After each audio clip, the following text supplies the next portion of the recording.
Yes, welcome back from coffee, ladies and gentlemen. I see some of you brought it. I think that was wise, because we are going to have an intense hour now before we change to the next sessions. Meanwhile, maybe I can get hold of a program so I know what I can actually, where I could send you afterwards. Hello to Sean.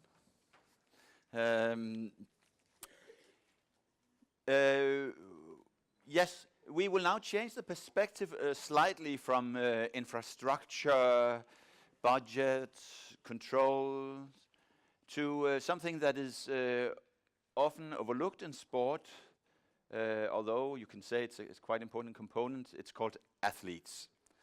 And one of the persons in Brazil that has dealt most with Olympic athletes at an individual level is Professor Katia Rubio, or Rubio in English, from the University of Sao Paulo. And this next lecture is not so much about the World Cup, it's more about the Olympic Games and the position of the Brazilian athlete in Brazilian politics and sport politics. And I welcome you, Katia.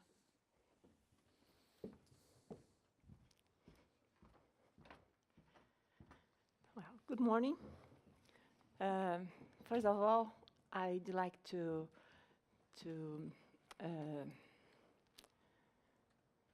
excuse me, because I speak Portuguese, not English, and I would like to speak in English with the same words and competence that I speak in Portuguese. And please, sorry if I make many mistakes. Well, my premise is, for me, and in the last many years I work with that, for me the most important legacy of Olympic Games or World Championship is the athlete. There is no show, there is no competition without athletes. It's not make sense. We discuss about stadiums, money, if there is no athlete to competing, to promote sports, and doing heroic facts that sport is able to produce to the modern society. And in specific in my research, my work, for these people, for these athletes, I can understand many things about not specifically in sports in Brazil, but in sports in general in the world, because sometimes we have many similarities from these social rules in Brazilian society and other societies. So I will show you an overview about sports in Brazil. Brazil participated on the first Olympic Games in 1920 and won medals there. But the first women participation is in 1932, and the first female medal is 1996. And the first individual women medal was in 2008. If I look just only to the numbers, I say, oh, it's very interesting, this situation. But when I start to listen many histories, I could understand what happens in the sports in Brazil during the last century. And I can understand more about our history, our society, and our economy. Listen, the athletes. I'm doing this research in the last 15 years. If I count from 1920 until London, there is 1,816 Olympic athletes in Brazil. Till now, me and my group interviewed 987 athletes. We have 302 diet, and we are wanted 500, and I I want to finish this research until next year. Well, I use life histories like this methodology, and I use to have a camera and say to the athletes, please, could you tell me about your life? And we interacting during 15 minutes till 8 hours. And this guy or this girl can say me what happens during their lives in your region, if they migrate or not, if they started in the school or on the streets or in many different things. And sometimes I can listen. These individual things crossing with institutional things, political things, economic things. And I know now much more about humans, but I can know about my country and its history. A little bit from sports in Brazil. The first time that the word sports appeared in the political structure of Brazil was in 1943, during a dictatorial period, during the Second World War. And it's a very interesting moment of history in Brazil, because we are offering infrastructure to the other countries that participate in the World War. And in this moment, after this moment until now, the sport was suffering 32 changes. First as a secretary, after secretaries extraordinary, after Ministry of Education, Culture and Sports, after Ministry of Tourism and Sports, after Ministry of Sports extraordinary, until the Lula's government, when he created the Ministry of Sports. And probably after that, we will have started to produce policies specific to the topic in Brazil. In the last century, sport and politics were together all the time. There is no way. And with different discourse, we can see sport and politics walking together. Different governments at very historic moments have done that. It's not a new issue. And the consequence of this condition is the lack of state policy, regardless of which part is in power. So I listen the elderly athletes say, oh, come on, during the amateurist moment, I just practice sports, and there is no problems with policies or the power. I'm just an athlete. And I say, oh my. Sometimes the athlete couldn't see what happens around them. And now we can see a discourse and multiple policies. The first one, sports are important to the country. Since 1920, when Brazil participated on the first time on the Olympic Games. But I will present to you, I'll show you a case that happens in the 50s. Here it is. Ademar Ferreira da Silva is one of the most important athletes of our history. He participated on 4 editions, Olympic editions, in 1948, 52, 56, and 60s. And he won 2 gold medals. It was incredible to Brazil, this fact. But he works on, he was a public worker in São Paulo. And when he back to a competition, when we went to his chair, there is no chair. And say, well, what happens? You were fired. Why? Because you was absent in the last 30 days. So you abandoned your job, so you were fired. And in 96, he tried to do his fact again. But he was a very strange things, because he tried to jump, he tried, and it's not possible to go until the final. And the stadium clapped him to his fact. But when he back to Brazil during a competition, a doctor say, oh, come on, I want to examine you. Please visit me next week. And after that, he was discovered that he was tuberculosis. Our B champion, Olympic champion, was sick, really sick. And I asked, what happens with the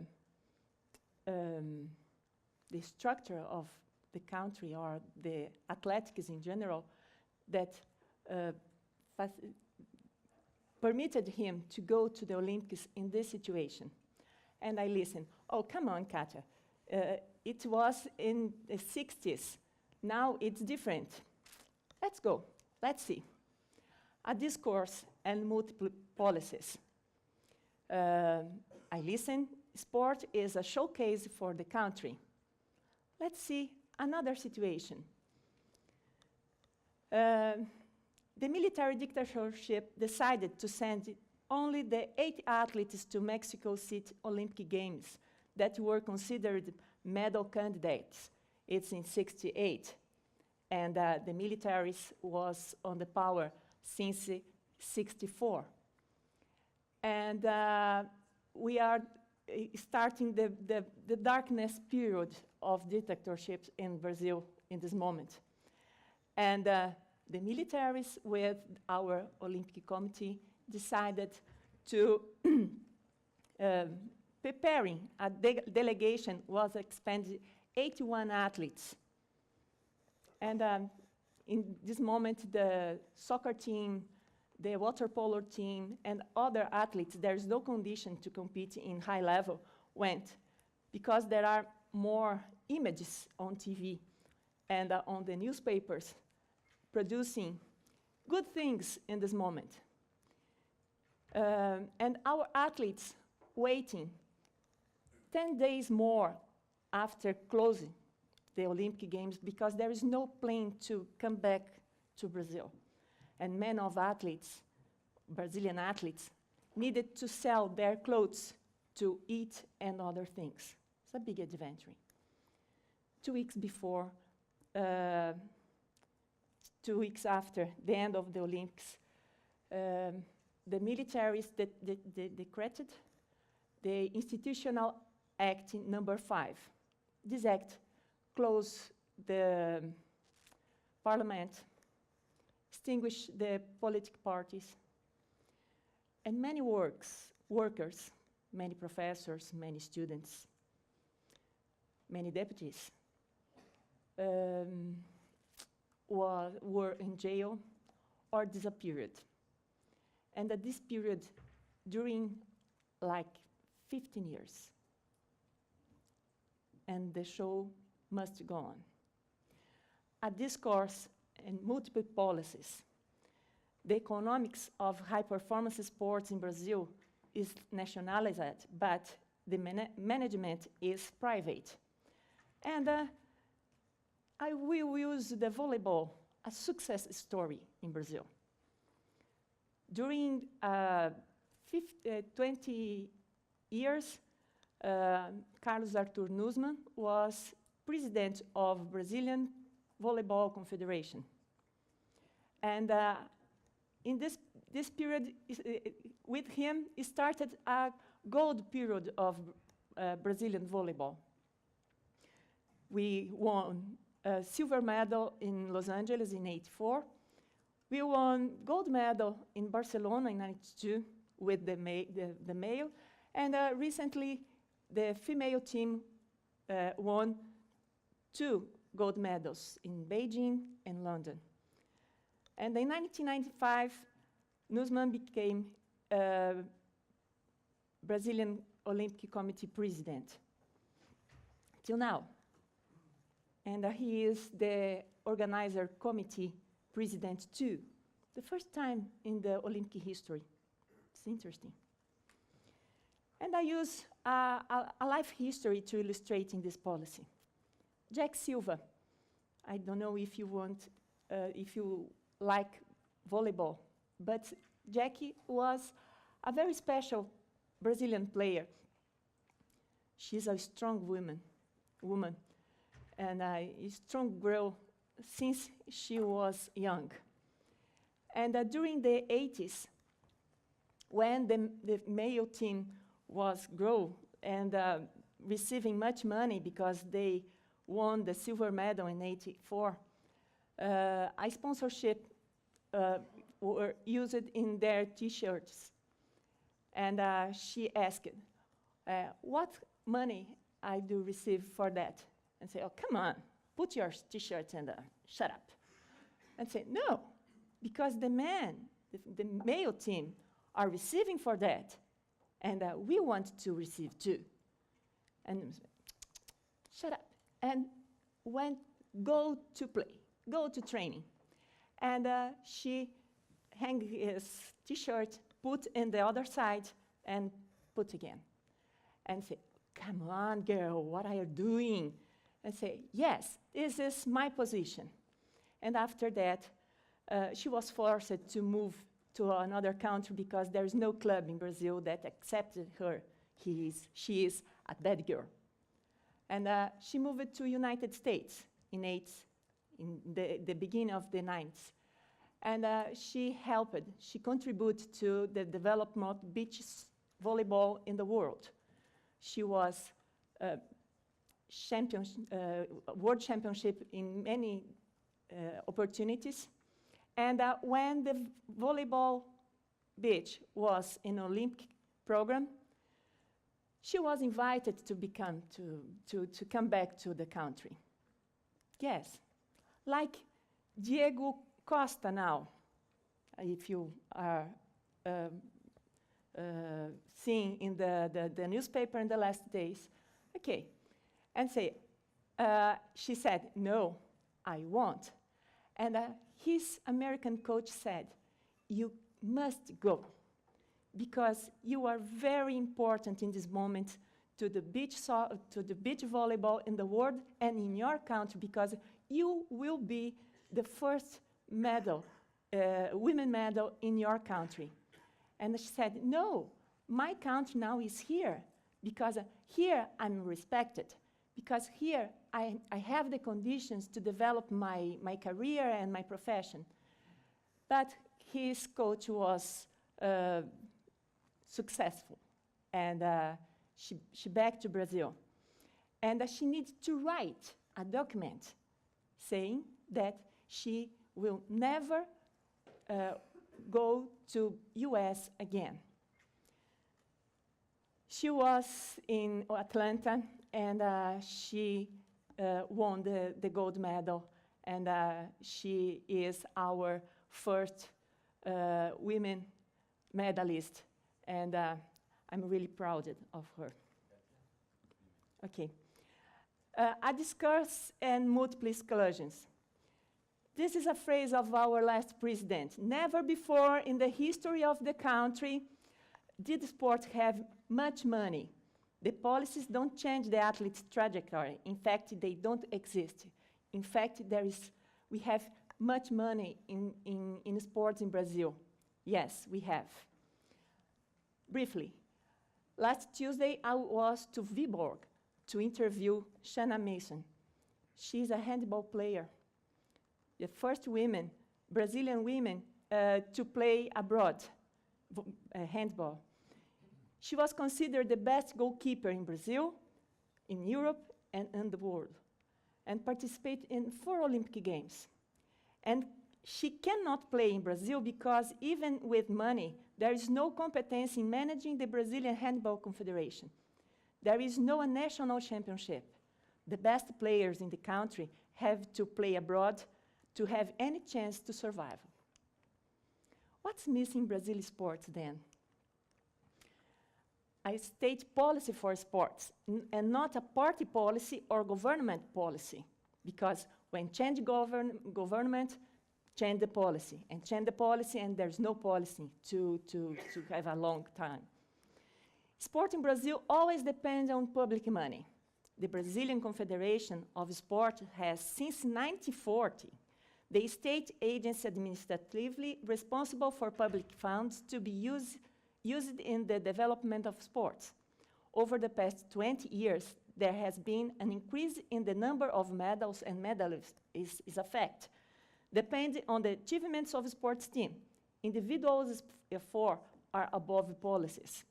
I listen many different athletes say, oh, I need to put my money, I need to change cities, I need to go to Europe to participate on the most important. There is an athlete in Brazil of Taekwondo that he needed to do a crowdfunding to go to Europe to participate on an international competition because the Taekwondo Confederation, there is no money to pay him, and we have money. Look at that. In these sports, there is the support of state-owned companies.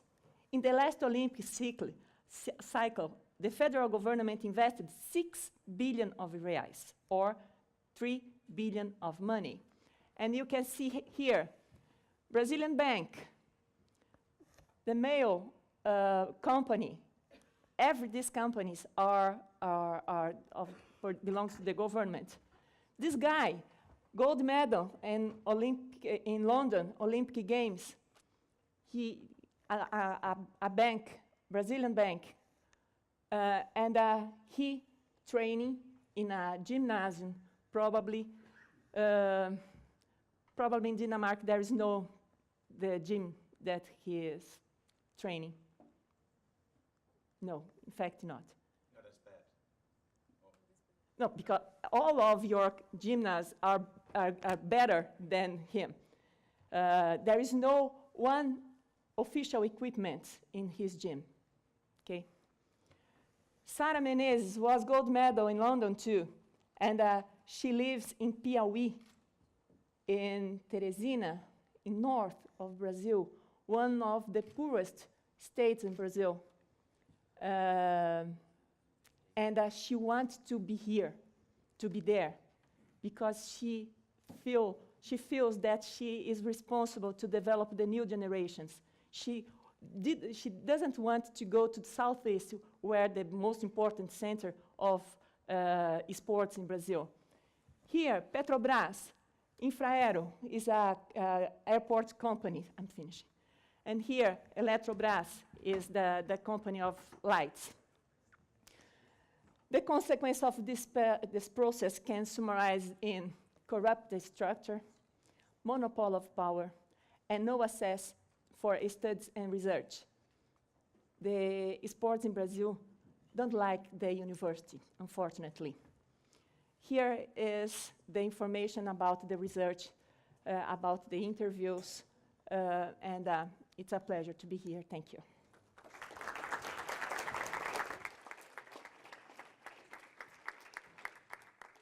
Thank you, Katia. I was also impressed when I visited Brazil to hear quite many similar stories that although the government investment in elite sport is really booming in Brazil, one thing is that the results at the Olympics, which are like the aim of these increased investments, are not really changing convincingly. And also athletes are very, very often, they have to finance their own travels, their own equipment, and so on. So you may ask, where is all this increased investment going? I think there is it's an unanswered question. Could we leave it there? Another person who is really influencing the sports debate in Brazil is Andrew Jennings. Andrew Jennings is, as I told, a person that, he is an investigative journalist for many years. He jumped into sports in the early 1990s when he discovered that the man leading the most idealistic movement in the world was actually a former fascist.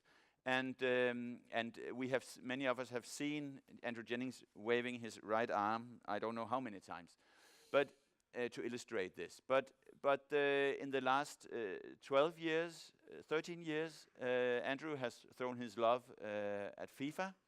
The love is not returned, I dare say, although I saw FIFA pay a beer for Andrew in the bar the other night. But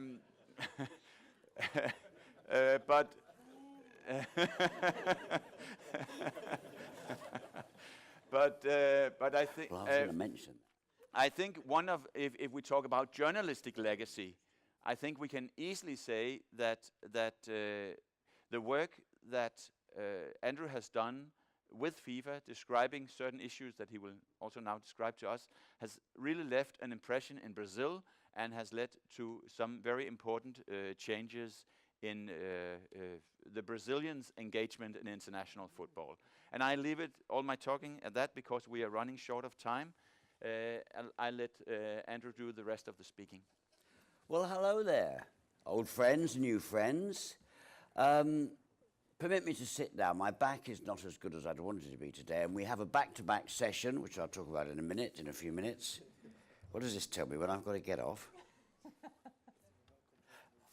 No, that's next session. No, don't look. Close your eyes. Close your eyes, bastards.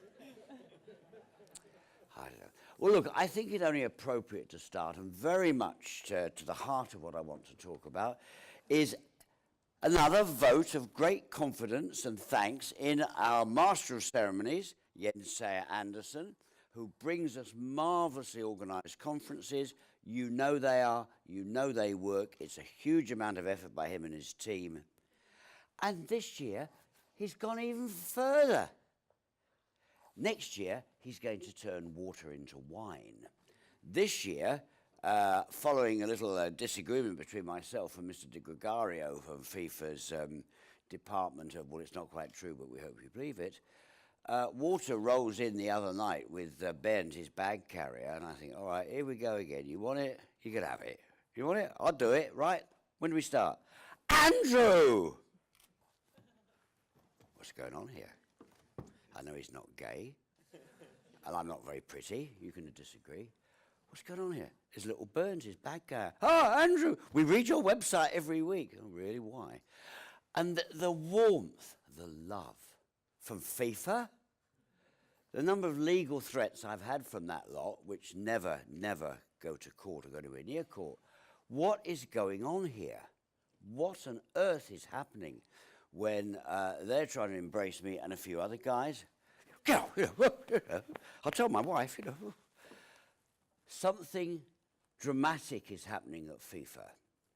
And that's what I'd like to address in really these two back-to-back sessions. The next session, I'm going to introduce you to corruption speed dating. It's a new game that I hope will become part of the Play the Game schedule every 2 years.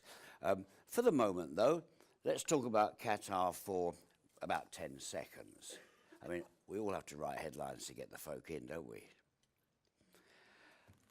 What is happening at FIFA when 3 years ago they vote, and they vote in a very dubious, bizarre, I don't believe this, election where they brought together two World Cups, came up with their decisions, like them or hate them, that was a decision.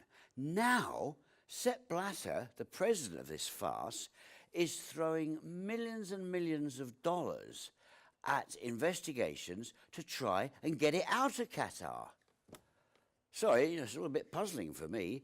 We have, as we know, Mr. Michael Garcia, former heavyweight US attorney in New York, going around the world, desperately trying to find, did somebody phone somebody? Right, collusion, that's it, all over.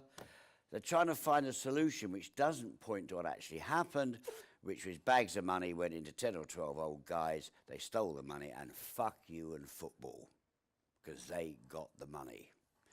And Blatter, who tolerated that forever, what are we going to do? Oh, my God. So we have Mark Pete here, desperate to talk to those of us who are other journalists and myself who are critical. We have Garcia going around the world at vast expense, trying to find that a Qatari maybe stayed up late one night in a bar. That'll do, right, that's it. Take it away from Qatar. What is going on? Something's very funny. Now, partly I think it's Qatar. Partly I think it's the brave young men and women of Brazil who have gone on the streets and said enough is enough, and do focus on FIFA for very good reasons, because they're a corrupt organised crime syndicate. Well done, the Brazilian people, for perceiving this. Not everybody does. They've done well. And then, of course, in the bushes, and they may be out there now, is the FBI. Take it seriously. They've been 3 years into investigating FIFA. I have spoken to them on a number of occasions. I have been glad to give them documents detailing bribes and corruption at FIFA, often their documents. Something's happening. Now, there's something else, and I don't know what it is, and I talked to Jens Weinreich, I talked to Nick Harris, I talked to the friends, and we know there's something else. We don't know what it is, but there must be something else, or is that enough? Now, what I want to just do now, very quickly, in the sort of 3 minutes left, is to try and deal with the question, how did we get here? You award the World Cup, and then you try and take it away. No, we'll get it away. No, but don't let anybody know. But we've got to take it away from Qatar. I'm not going to go into here today. James is speaking later. There's input about the reasons for and against Qatar. Blatter wants it out. Well, think about it. He wants to undermine a vote which he claimed was free, democratic, secret, and let's not talk about money. So let's just go back a bit. I will deal with legacy in the next session. I think there's some very important part of the legacy of the World Cup, and you can find it in Miami, and I'll show photographs of it. I think some of you know what I'm talking about. So Blatter doesn't want to go. We're in this bizarre world. How did we get here? Well, let's wind back. It's 1974. It's election time in Frankfurt at FIFA. Now, the then president of FIFA was an Englishman. I'm a Scotsman, so I'm quite detached on this. One can criticise Sir Stanley Rouse for failing to understand what was going on in South Africa. He bought the line that Mandela was a terrorist. He didn't understand the rise of Red China, the legitimate entry in the world scene, and he didn't really understand what was happening outside Europe and America, South America, which were the big football centres. But he wasn't corrupt. He was wrong, but he wasn't evil, he wasn't corrupt, he wasn't a thief, he just didn't understand the world was changing. That is forgivable as long as the world changes. Along comes what I, in my kind of moods, call the Brazilian adventurer. And Havelange brought the corruption and organised crime of Rio, which is his background, to FIFA. And the moment he's in, his entry into FIFA, funded by Horst Dassler, the man who was putting money everywhere to get athletes to wear Adidas kit, and was ramping up his ISL company, which I may remind some of you, paid $100 million over the years to FIFA executives to give them these fantastic marketing contracts. And there are people still there at FIFA who took that money and who granted those contracts. So, you know, it's always what is very near vomit sometimes when Blatter starts talking about my mission to the world is, his mission to the world is one thing, stay in power. He resembles the lowest low life, pond life of particularly American politics, because we get to see more of it. That you get elected today and tomorrow you start raising money for the next election. You're out there doing whatever has to be done because you don't care about ideology. You're not actually left-wing, right-wing, Tea Party, Democrat, Socialist, Trade Union, Nazi. They just want to stay in power. And this has been the history of Havelange and then Blatter. Whatever needs to be done to retain personal power for their egos and self-enrichment and the enrichment of a few people around them. So the moment Havelange arrives, we start off with the company that came before ISL, and then the ISL thing builds up. My calculation is that Havelange had 45 million US dollars at least for those fantastic, really non-tender contracts for the World Cup. And his little boy Teixeira gets roped in, and as you will know, back in 2010, I documented that he had $9.5 million, and that's fact, isn't it? You know that, don't you? Your former boss, that is, Ricardo Teixeira, had $9.5 million, probably more, through the Sandold company. Yeah, this is true, isn't it? Yeah, it is true. It's not reported, it's police documents from Switzerland being reported. So we had the ISL corruption got underway, the ticket rackets, which still haven't been properly examined. But when I noticed your figures about all these, 120,000 tickets going to workers, indigenous people, the poor, well, I guess that's not a bad thing. 450,000 tickets have gone to Jaime and Enrico Byram, who run the match hospitality business, along with Sepp Blatter's nephew. When you hear about the family of football, it's actually the Blatter family. And they, Brazil is being made fools of by FIFA, and Teixeira was doing it. 400, nearly 500,000 seats go away. Brazilians, no chance unless you're millionaires, because if you look at the ticket sequences, and I've got the documents, you're paying up to 2.3 million US dollars a time for seats. Why did they put all those glass boxes in Maracanã? So the poor could see. I don't think the poor might be waiting in them. And if the tear gas rolls a bit more, they're going to be empty next year, which is going to be very, very interesting. So 1974, a man with a background in organised crime, but of very regal stature and the hardest eyes I've ever seen. Fortunately, he's only smiled at me. I think it's pretty hard. So this is the corrupting of FIFA. Starts in 1974. The gangsters arrive. Charming, smooth, very strong, and very clever. So that's how it kicked off. Well, let's just roll through what's been going on at FIFA over the years. Now, let's just remember that, in fact, what he said in FIFA became the most, and has remained the most corrupt governing body in world history. And do you know, I've published that so many times, and the lawyers have given up? I wonder why. Now, let's just come back in the run-up to the 2002 World Cup in Korea, Japan. Havelange got that one wrong. There's so much money flying about that the sports press woke up and said, oh, wait a minute, this doesn't look quite right. How can you have a World Cup in two countries when the athletes spend half their time flying between them? Well, who cares about the footballers? Go to Manos or get fired from your team.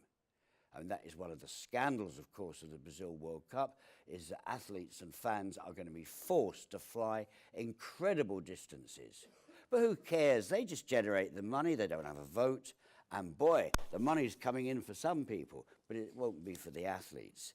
So 2002, well, we know a lot of the stories. Eventually, David Will, the Scotsman, on the executive committee at FIFA, who did have attacks of blindness sometimes, but nevertheless, he said, I've told them, no more gifts, no more computers, cameras, tell Mr. Sony to second words off.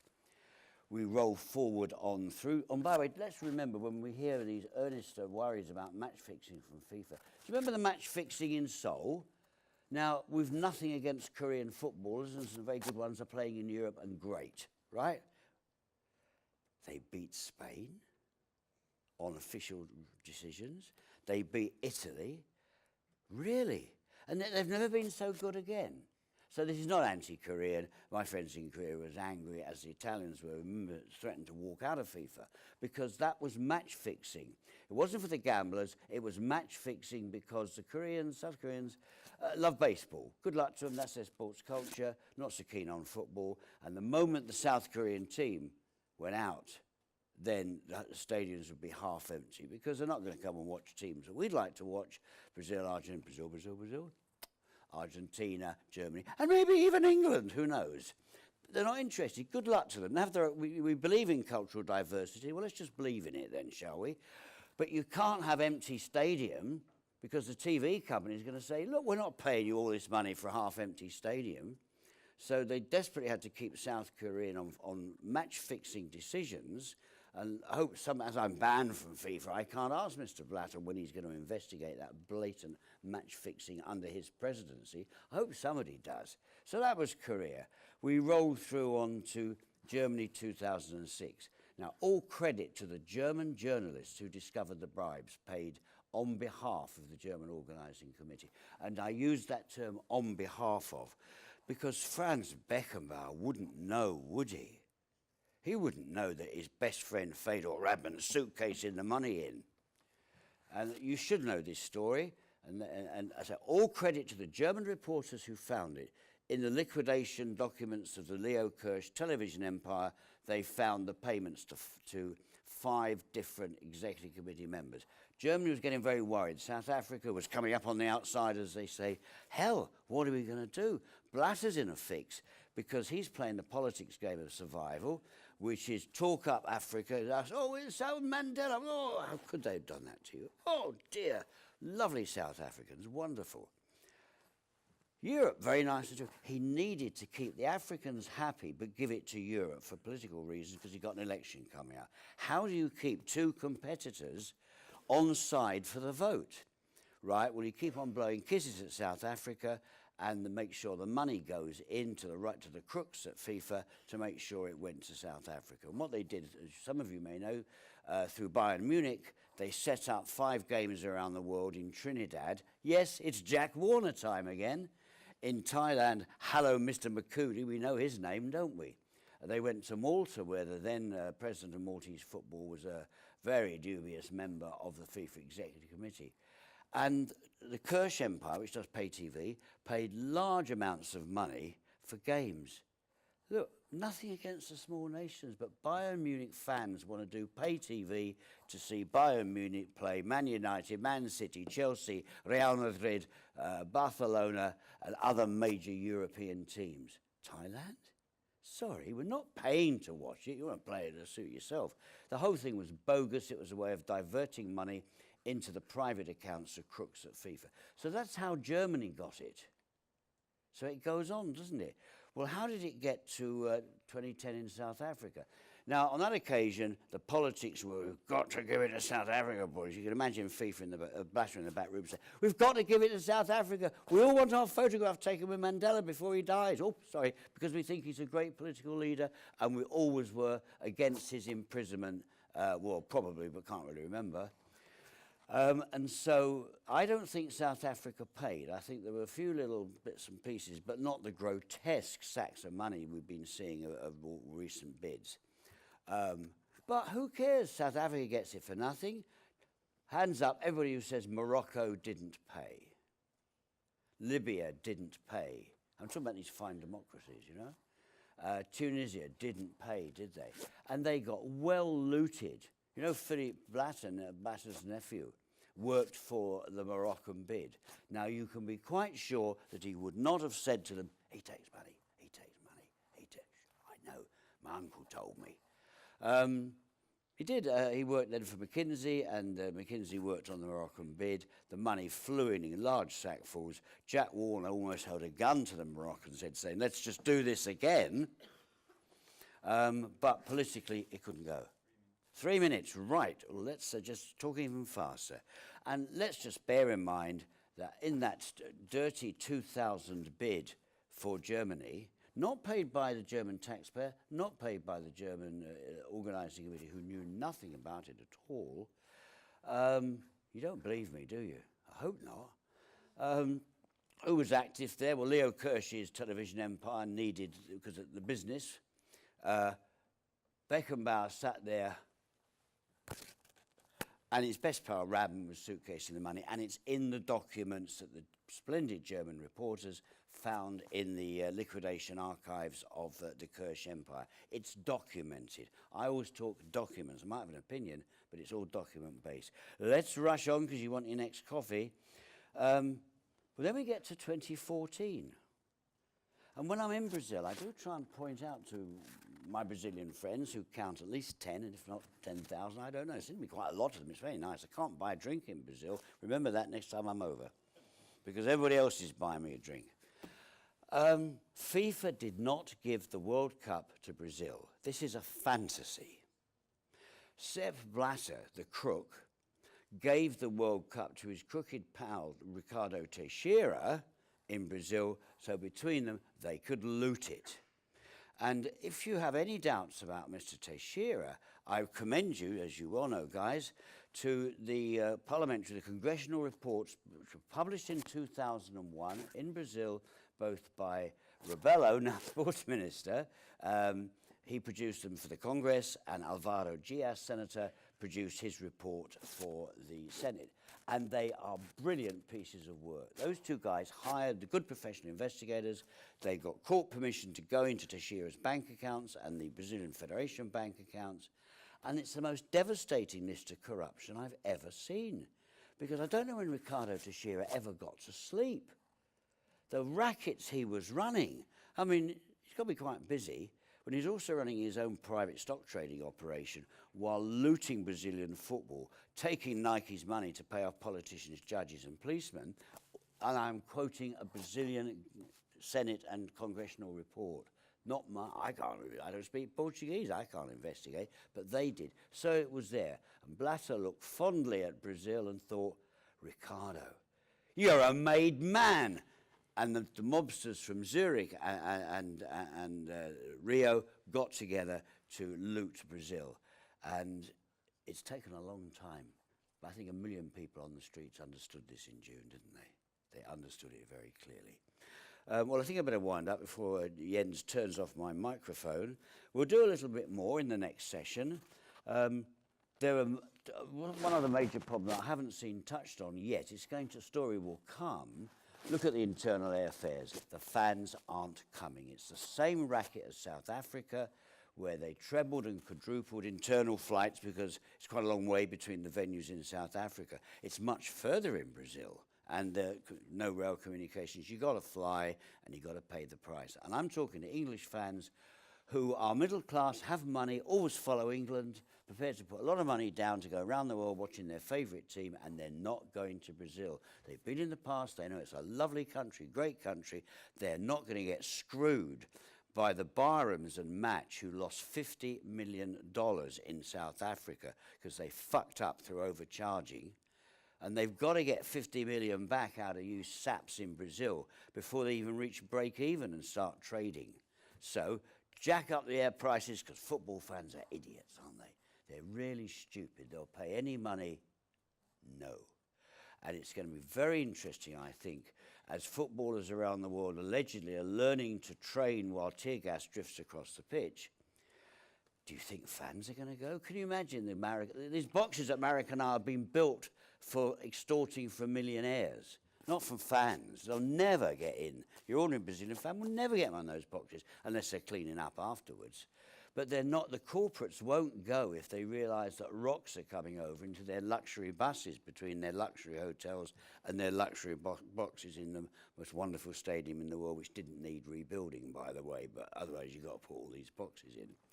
So I think Brazil has many problems which we haven't touched upon. I mean, a number have been raised today, and I think they're valid things, and we could re-examine some of the information and facts, but the fans aren't going to pay.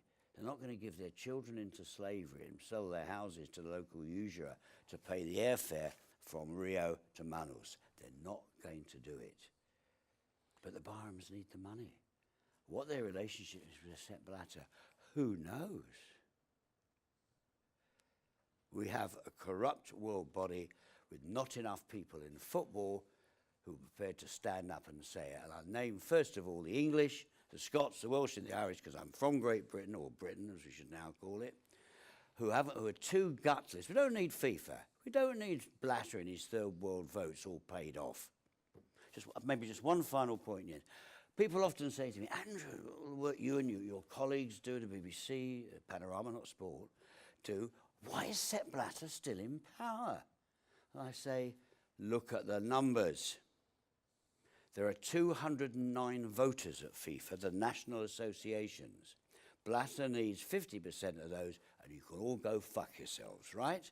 Academics, journalists, fans, footballers, go away, because he's got the vote tied up. And he does it very simply. Unaudited grant, development grant. Yes, we support women's football.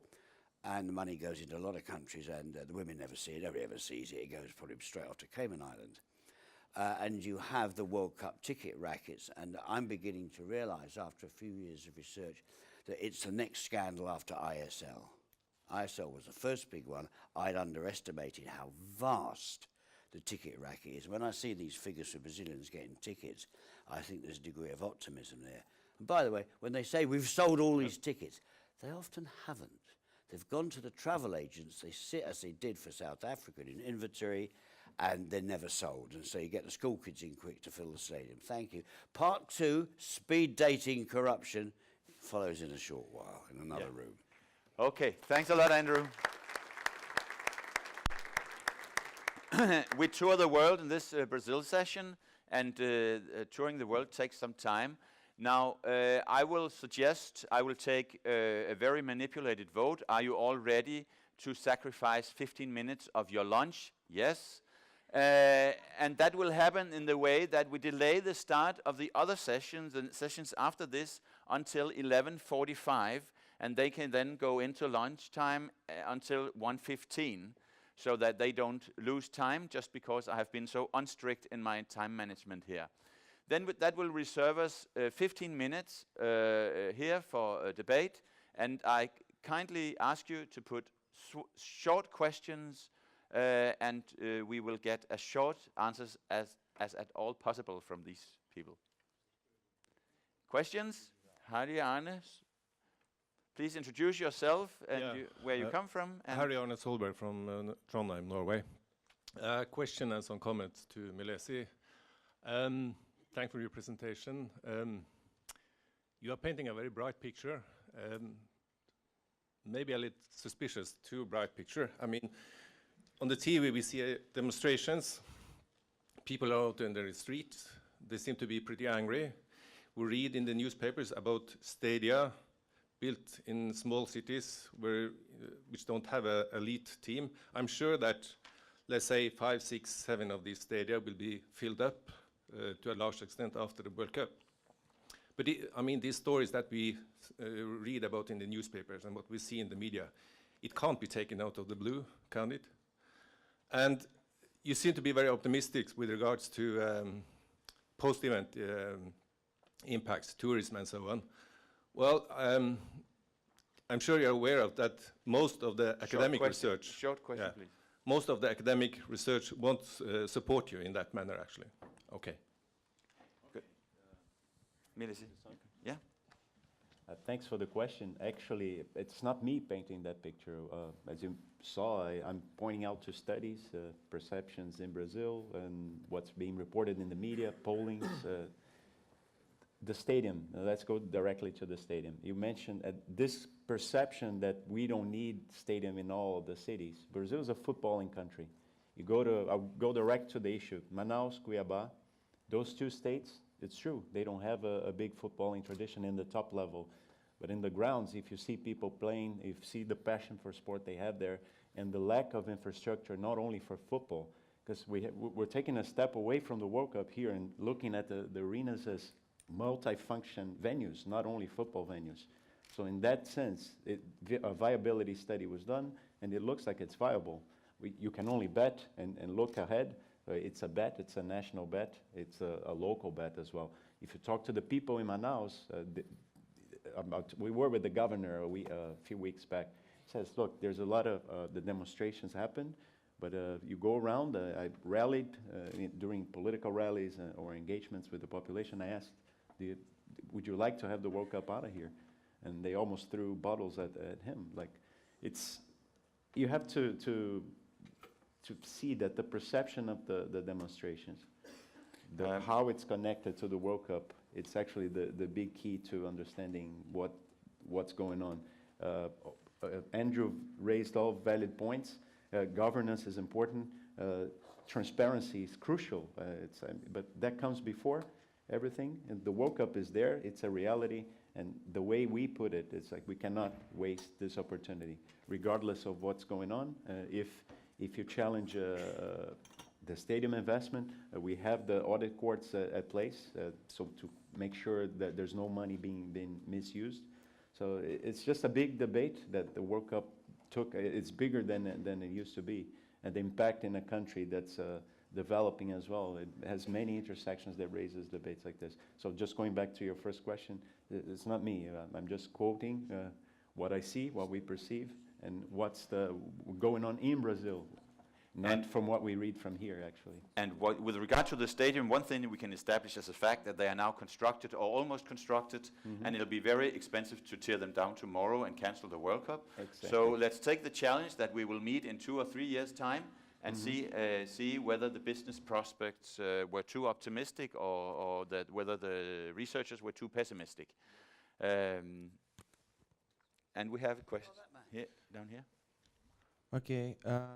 Good morning. My name is Afonso Moraes. I'm Brazilian. I'm a freelance journalist, and also I work at Chambers of Deputies in Brazil with Deputy Romário. And I have some questions for Saint-Clair. I was so surprised that you said you are Brazilian, because you sound like you live in Switzerland, because we have very different point of views here. The first question is, aren't you afraid that the sound of the streets in Brazil denies the official data you brought to us here today, showing that 90% of Brazilians consider the World Cup good for people? And I'm not talking about black blocs here, because the majority of the people on the streets on June was families, good workers, and students. May I just clarify one? Yeah, yes, you can answer. Just one more. You'll get the next answer, and just clarify that black box is like a radical group within the demonstrators. And uses the violence to that get use the these violence. proposals. It's a tiny group among the protesters. Yeah. Yes, thanks. Yeah, one question at a time. Quickly before. Yeah. Again, I showed polls. It's not me saying and I don't live in Switzerland. I live in Rio. I always did. I studied abroad, but I came back. Anyway, it's not me. It's the polls saying that. I didn't bring my number there. And also, the voice on the streets, it should be heard, of course. But the voice on the streets is not those 90% for sure. Or maybe it is, because what's wrong with demanding clarity and transparency for the World Cup on one side and enjoying the football match? I don't see that being incompatible. The two things that could perfectly march together. Yeah, because I say it's very suspicious. No, Just one more. You said that FIFA will invest 1.6 billion reais in Brazil, and the Brazilian government plans to invest almost 30 billion reais, including the money spent to build the stadiums. Do you think it's fair? It's fair? Your official data showed to us that to every £1 invested, I'm just putting some more information, okay? Just to please. make it easier. Briefly. Okay.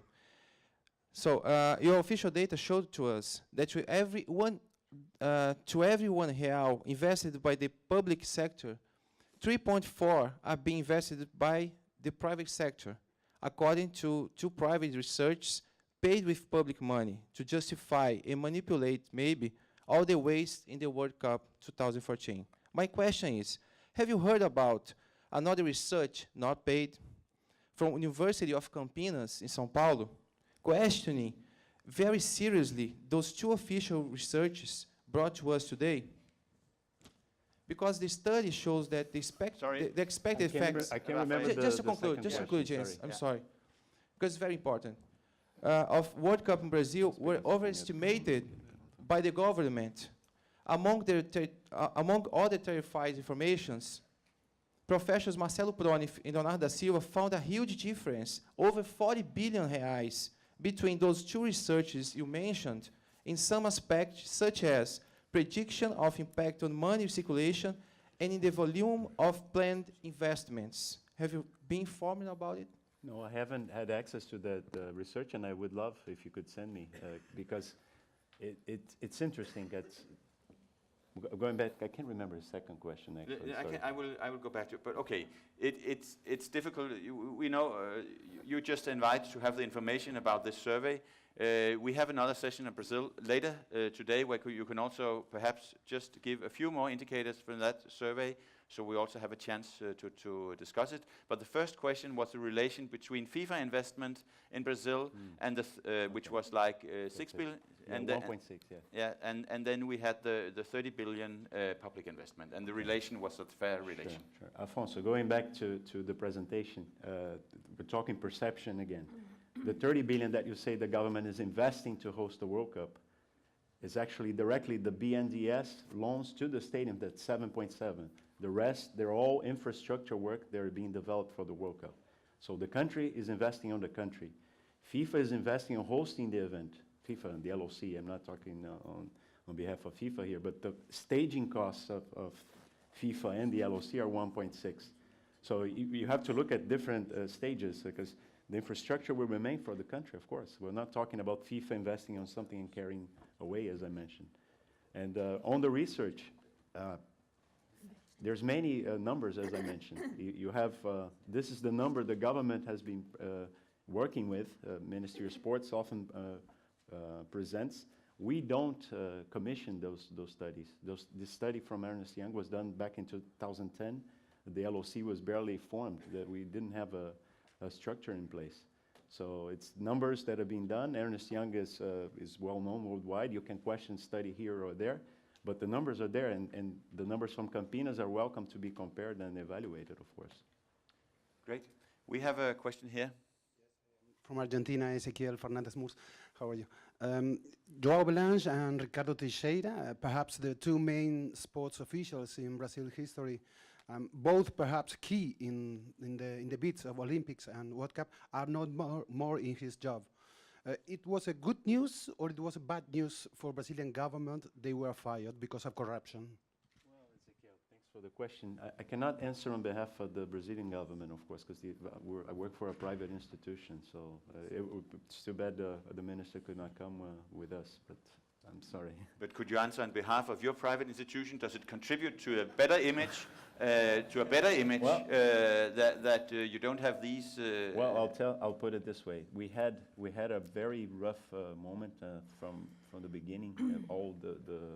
We had political problems, we had image problems, and we had, as I discussed back with Ezequiel as well, we were discussing during coffee, communication problem of how presenting the World Cup. All these issues that we're debating here should have been debated back in 2008 with the Brazilian society. So that's something that we could have anticipated, and we're less than 1 year, 1 year from the tournament, and we're discussing things that should have been discussed back in 2008. Like Afonso raised the valid points, everybody's raising legitimate questions, but this should have been taken way earlier when Brazil was awarded the World Cup. So after all the political turmoil, well, from May last year, we've been working closer with the government and more aligned in terms of perception and communication. And that's a very clear statement that at the time when Brazil was given the World Cup, there was no real debate, neither in FIFA, neither in Brazil. It was a very, let's say, narrow group of people, especially perhaps in FIFA, that took this decision because there was no bidding process. It was just decided that it was South America and there were no other candidates. Yeah, and a short comment from Katia Rubio. I think it's important to understand. You are Argentina, you know Brazil, and and for the rest of the world, sometimes there is no clear what's Brazil and what happens in Brazil. We have a tradition and a culture that's important from Portuguese, and many things that happens there don't make sense in many countries. But we are developing a democracy now. We have a young democracy, and we are trying to construct and do laws.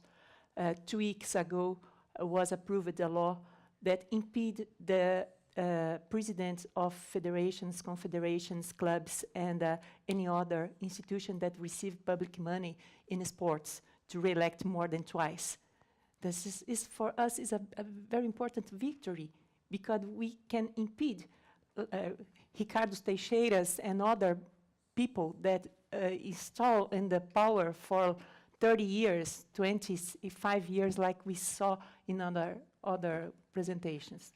So this means that Brazil has now taken the step that is sought for also at international level to have a restriction of the number of terms you can have. Yes. I suppose this is beyond 2016 that this law will be effective, so it doesn't affect too much the present leaders of the COBI, the Brazilian Olympic Committee, and other leaders. Federations and confederations. Yeah, but this will, in the future, this will have a remarkable effect.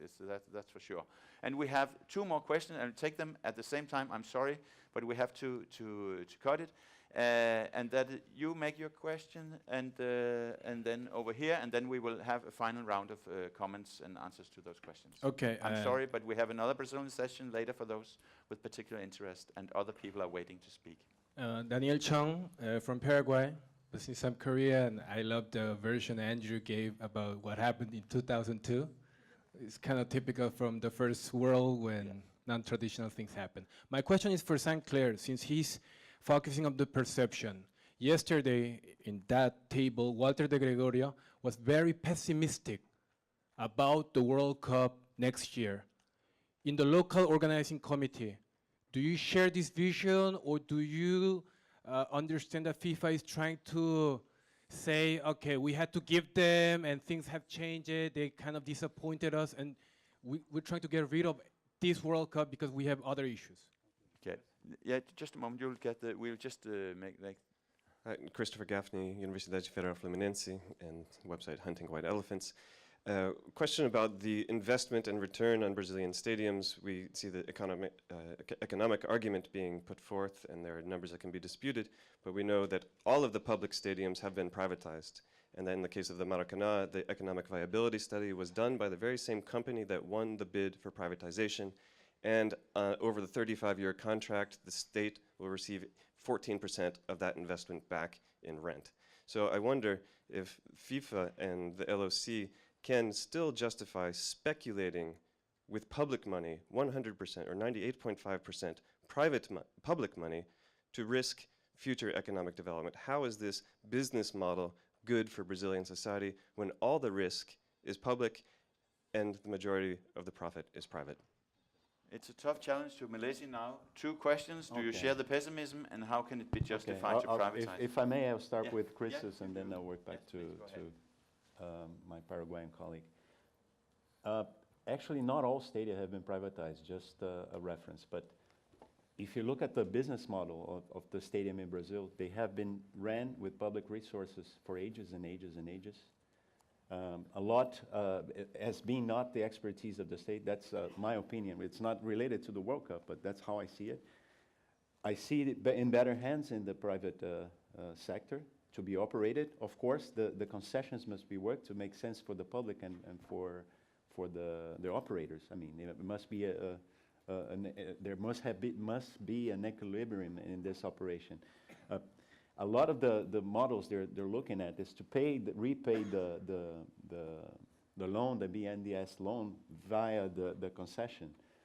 So that means it's an issue when you have 9 of the 12 stadia being public. I mean, you can't escape that.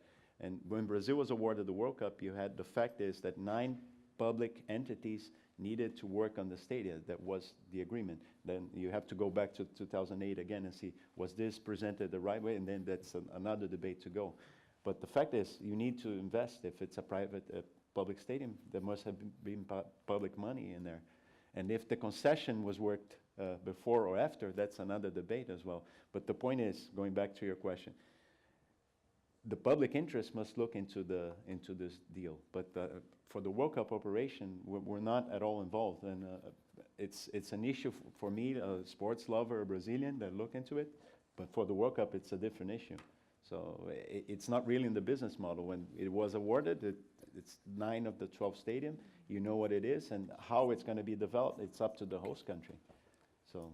And the other question about your pessimism? Just going back, optimism? what exactly did he say? Because I was flying and I missed Walter, so. Well, he said that a lot of people are talking about Russia and Qatar, but FIFA's major concern right now is what's going to happen in 8 months, and he's not sure. He was worried about the social demonstration. unrest. Of course. Yeah. He even said that there could be like 5,000 or 6,000 military or police force in every Well, it happened in the Confederations Cup, and of course it wasn't the ideal scenario for anyone actually who loves football, and not for the fans, not for the country, for the image of the country abroad. It helped consolidate an image that Brazil was rioting all across the country, which was not true. I was there, I wasn't reading from there. So, and for the World Cup, of course, I share the concern, like when we speak with colleagues in the government, everybody's preparing for different scenarios, but the important thing for us on the LOC is to make sure the fans have access, that the right to demonstrate is upheld. I mean, people have the right to do it, but it's their right, or our right as a citizen to demonstrate. We'll have to stop at the citizen's right to access a venue, the theater, the football match, no matter what. So it's just an interesting exercise to see where this is developing. And you see different perspectives. A lot of people expect a lot of demonstrations next year. Others don't. We have a political year next year. There's an election coming up. So that adds up to the expectation that we'll have more demonstrations.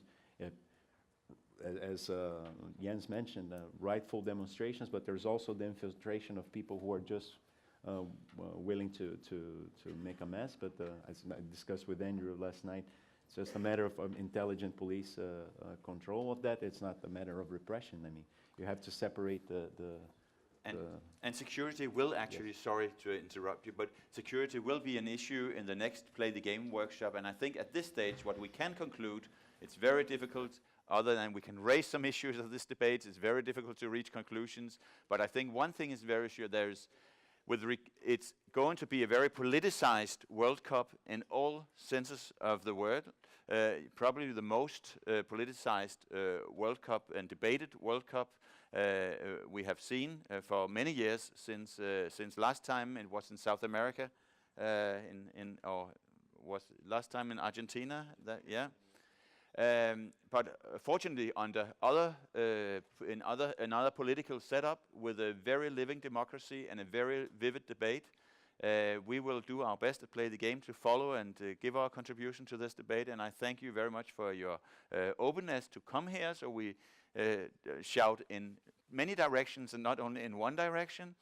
Thanks to all the speakers for inspiring input, thought-provoking. And now I will kindly ask the enduring audience to take another active turn in this room and the next 2 rooms and in the investigative corner on the first floor. There are 4 sessions coming up. They are, of course, all hugely interesting. And you will sacrifice 15 minutes of your lunch, and we will start the parallel sessions this afternoon, of which there are only 3. We will start them at 2:15 sharp. Thank you very much.